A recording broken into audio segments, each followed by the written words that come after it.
As someone who is in the teenage and children ministry, I have been asked a lot of questions about how to run a children's ministry and how to run a teenage ministry. And I just want to pick one point and talk about it in this video. Welcome to another episode of Picked Up with Mora. Here we wrap up minor and major realities of life in the Word of God. If you're new here, like, subscribe, share, and make sure you comment. I want to read all the comments. Come on, like, I want to read it. So let's get right into the video. How do you run a successful children's ministry or teenage ministry? I think one of my struggles coming into teenage ministry and children's ministry is that I walked into it. I think I shared the story on my Instagram a while ago during Children's Day this year, how the children coordinator of my church traveled and then there was no one to teach the children. And like, you know how the Lord nudges you to do something. I used to be in the choir and then I had to say, you know what, I was tired of seeing the children roaming about during Sunday service, and I'm like, I'm going to teach these children next week Sunday. I took permission from my choir coordinator, and then the next Sunday I gathered the children and I sat them down. I didn't know what I was doing, but I taught them. And then the realization dawned that I really love to do this, and I think that the Lord is building something in me, and which it has really helped me. And I realized why the Lord made it happen, you know, and it was something that I had to learn on the job. You know, you can learn before the job and learn on the job. So I had to learn on the job. I had to take courses, had to watch YouTube videos. So another thing I want to say, just a diversion, know that no vision you are doing comes by wish. You have to be intentional. You know, people only admire people's successes, but they don't know the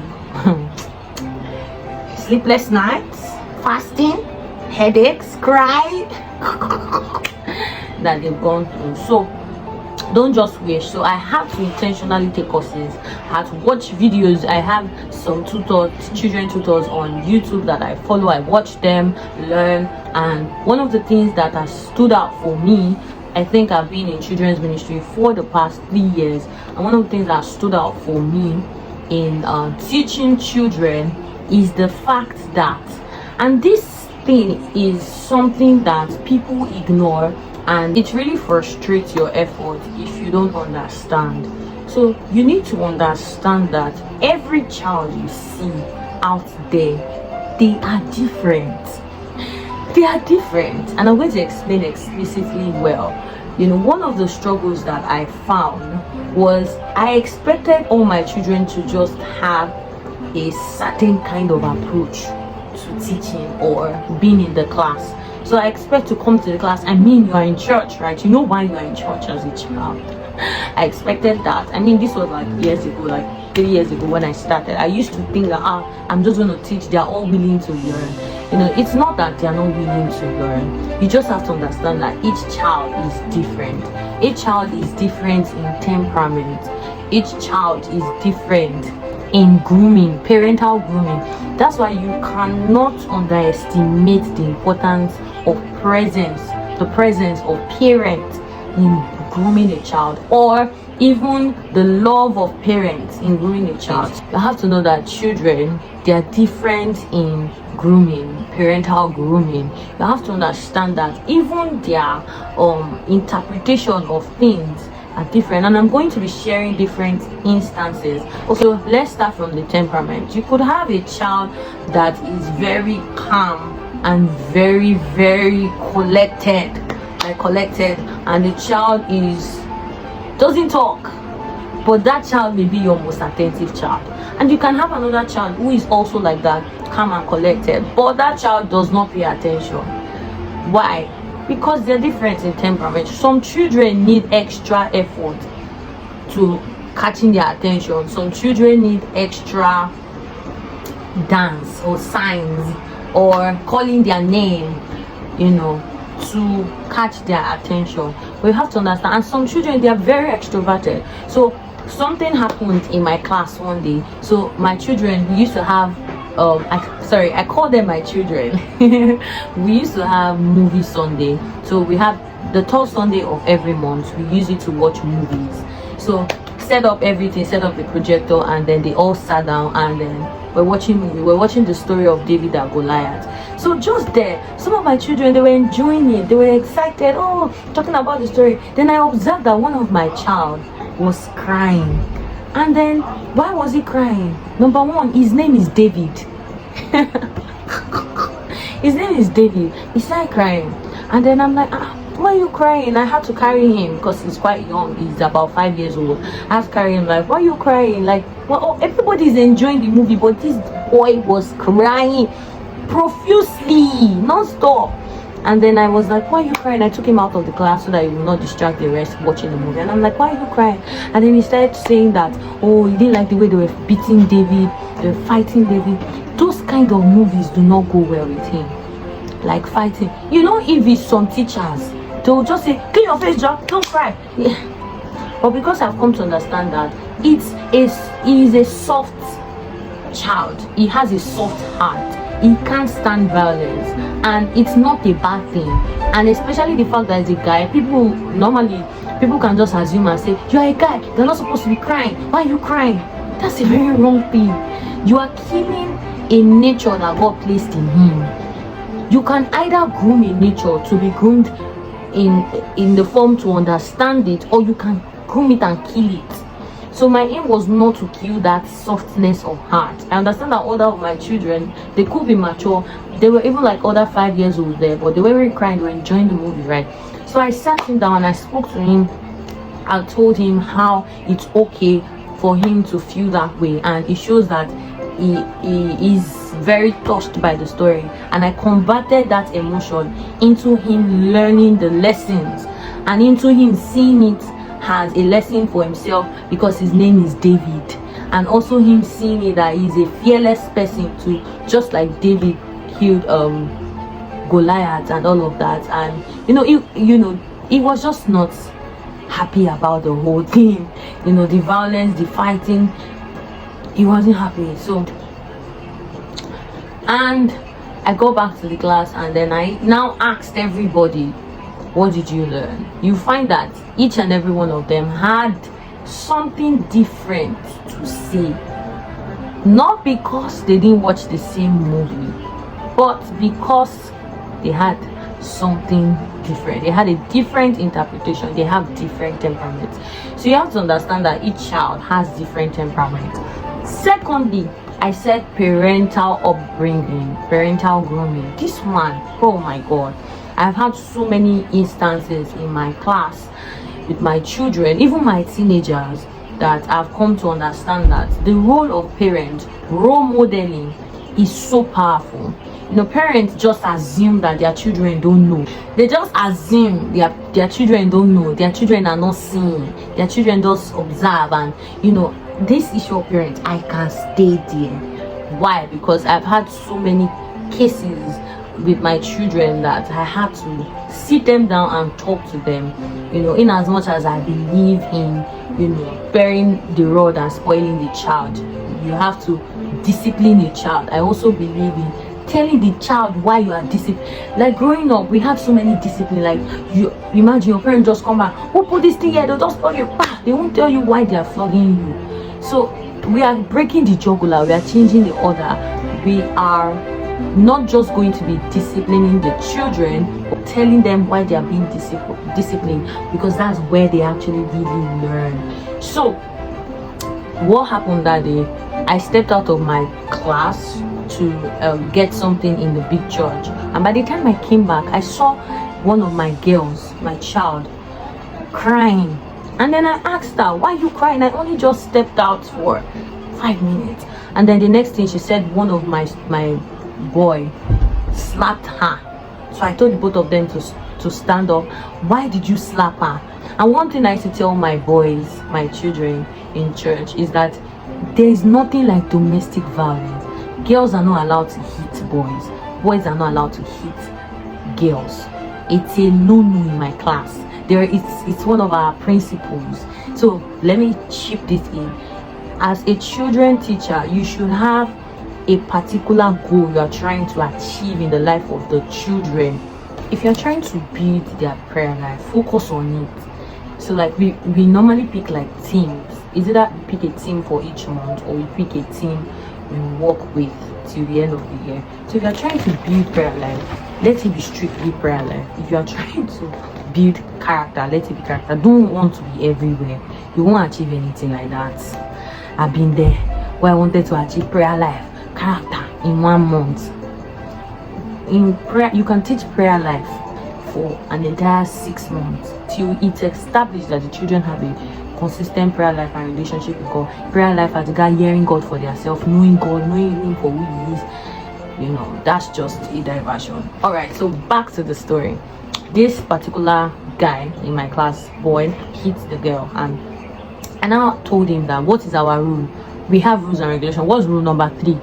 No hitting of boys or hitting of girls in classes. So why did you do it? And then he said, oh, his dad used to hit his mom. His dad used to beat his mom. That's how his dad used to discipline his mom. So that she stepped on him and she didn't say sorry, so he slapped her. You know, because the parents are the first role models.